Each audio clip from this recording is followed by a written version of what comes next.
Collaboration is something that is a personally interesting topic to me as a teacher, but also it's become even more so as I've been a grad student. And I want to explain briefly a couple things. One is the ideas about collaboration that I've come to understand through my experiences as a teacher, but I also want to reflect on how my experiences as a grad school student have colored and shaped some of my understanding about this topic of collaboration as well. The first thing I want to talk through quickly is the PowerPoint presentation that's attached to my blog. It's going to be, when you download it, it'll say something about NCASE because I've recently presented at the North Carolina Association of Independent Schools conference on 21st century teaching, and I talked about collaboration.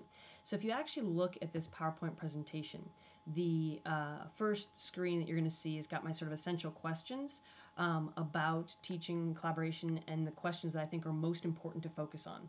There's a lot of people who are talking about collaboration in the 21st century, and they're very much business-driven voices because the business industry really wants people who are capable of collaborating because it's useful in the real world. And so actually when you look at my second slide, that goes along with an activity that I did where I basically got people to talk about why collaboration really is and can be a very productive thing. Because when you have a group of people all focused on the same goal and are fully invested in the same goal, you know, multiple views coming together really does make a better product than just one view by itself.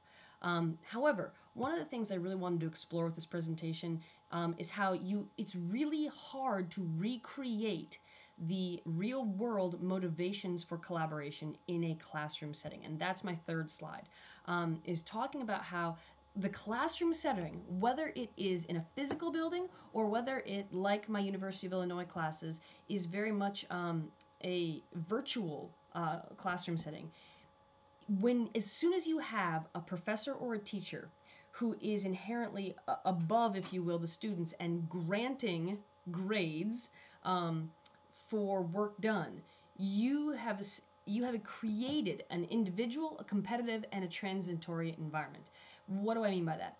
It means that all of us who are students, we're only in this classroom and this school for a short period of time. It's transitory. There's nothing that inherently makes me want to see this community of the classroom and this community of the school be the best that it can be for the community because I'm not in the community for the rest of my life.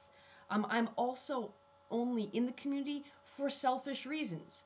Even if I am potentially a very altruistic person, I'm in that setting of a classroom, I'm there to gain learning for myself, for my betterment, and to earn my grades. There is nothing about a classroom that says I won't pass or I won't get a good grade if someone else does poorly.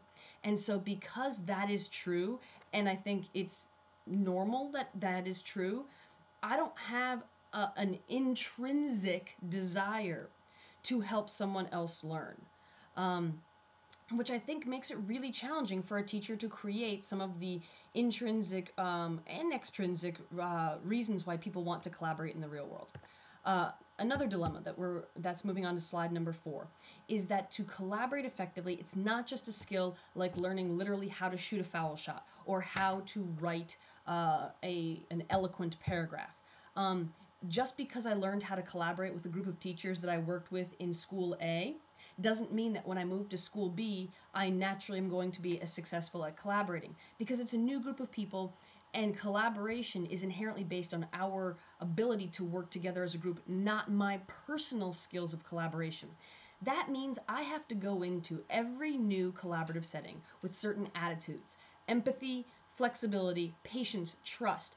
These are the attitudes one needs just to start trying to collaborate. And so in order to collaborate, a teacher really has to cultivate an environment of those attitudes within a classroom. That's really different than just teaching a kid how to write a good paragraph. So if you keep going on to my 5th slide, really, I then dig into when it's effective to use collaboration. And this is where my DGO list will also be useful. I found some work that where people have talked about Vygotsky and Piaget and constructivism. And so, yes, there is some research that says constructivism basically says that sometimes students do learn more effectively when they can collaborate with other students. But the whole point is that they're still learning a particular content or skill that is their skill or content knowledge in the end. And so the idea is that you really aren't grading a student's actual understanding unless you grade his or her work after they have engaged in the collaborative process. And that's really important. Otherwise, if you grade the product of group work, you may be grading child A or student A's understanding, but not student C's understanding. And that's really important, which basically means that the grade is meaningless if you give that same grade to all 3 students in the group. Another way to use collaboration is to actually try to teach the skill of collaboration. But in this case, again, you still have to grade students individually, and I think the way that you can try to do that is to use reflection and use personal goal setting and have a dialogue between teacher and student about how that student is engaged in the collaborative process and what seems to be working more effectively or less effectively when it comes to collaboration. But again, you're still grading the individual student's ability to collaborate. So the bottom line is that collaboration can be useful as a means to content skill learning or as an end in and of itself, but the grades still have to be individually based if they are to mean anything at all.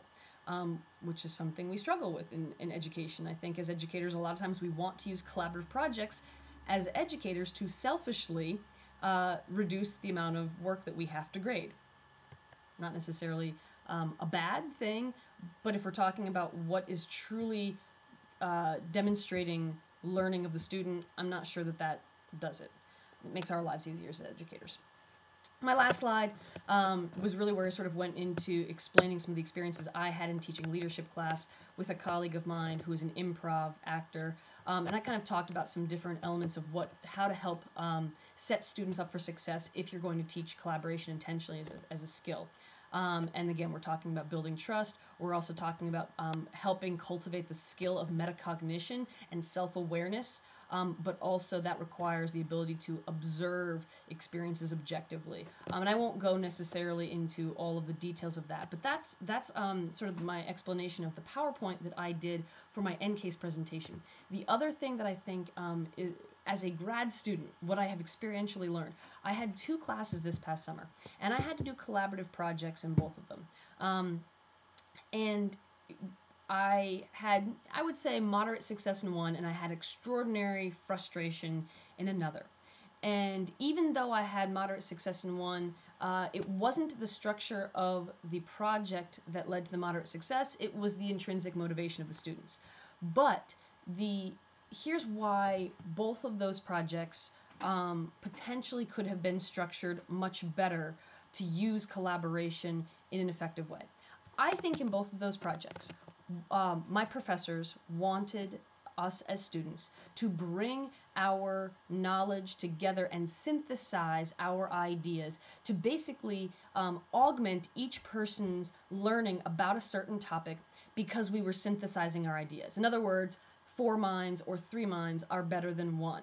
I think that was the ultimate goal of both of my professors with these collaborative projects. However, because the product of our collaborative efforts was the only thing graded or monitored by the professor in my first class, there was a huge disaster that ensued, with 2 students basically contributing nothing and 2 students having to scrape together something in the end that was up to our standards of what we felt was decent to hand in. The overall quality was not high for that paper, and frankly, the goal of the professor of getting 4 students to bring together and augment each other's learning with synthesis really didn't happen so much because we were concerned on making up for lazy classmates, if you will. The other collaborative project was good in that I think we were subtly encouraged to share the artifacts of how we collaborated, which subconsciously made each of us think a little bit more about proving that we were doing work not just that there was a product that was meaningful in the end. I think it could have been a little bit better if there had been sort of an explicit statement that those products or artifacts of, those artifacts of our collaborative process were actually required and would be viewed by the professor. It would put that pressure on us even more to each bring our fair share of the work to the table. So the bottom line is that in this case, I think for collaboration to work, even at the post-secondary level, the professors really need to, at the very least, indicate and demonstrate that they are watching what each member brings to the table in a collaborative process. Because without that, I don't have any kind of pressure that I can bring to bear on a classmate who doesn't want to do a darn thing in a project. I can try to encourage and cajole, but especially in a virtual community, there is no trust building that has happened. There is no sense of you have to look me in the eye and acknowledge that you haven't done a darn thing and you're getting credit for my grade. You can hide in a virtual class like this graduate program through the University of Illinois has been. You don't have to answer an email. You never have to feel any of the shame or guilt that might come along from not doing your fair share that maybe students might feel having to face each other in a physical class. But with Web 2.0 and 3.0 technologies like Diigo, like Evernote, like Dropbox, like Google Docs, professors can actually see how much work a student has brought to the table, when that work has been done, how many times teammates have responded to each other. And so I think that collaboration in a post-secondary world in Web 2.0 and 3.0 really should be just as much about the process and the professor viewing the process as it is about the product. Because if it only remains about the product, then it's too easy for students to avoid and evade each other and rely on the one or two who are just really motivated to do well, to do all the work. So I think that's an interesting experiential opportunity that I had. Very interesting that both of those projects were literally happening at the same time for me. And I was experiencing those very different feelings. So that is my thoughts on teaching collaboration in the 21st century.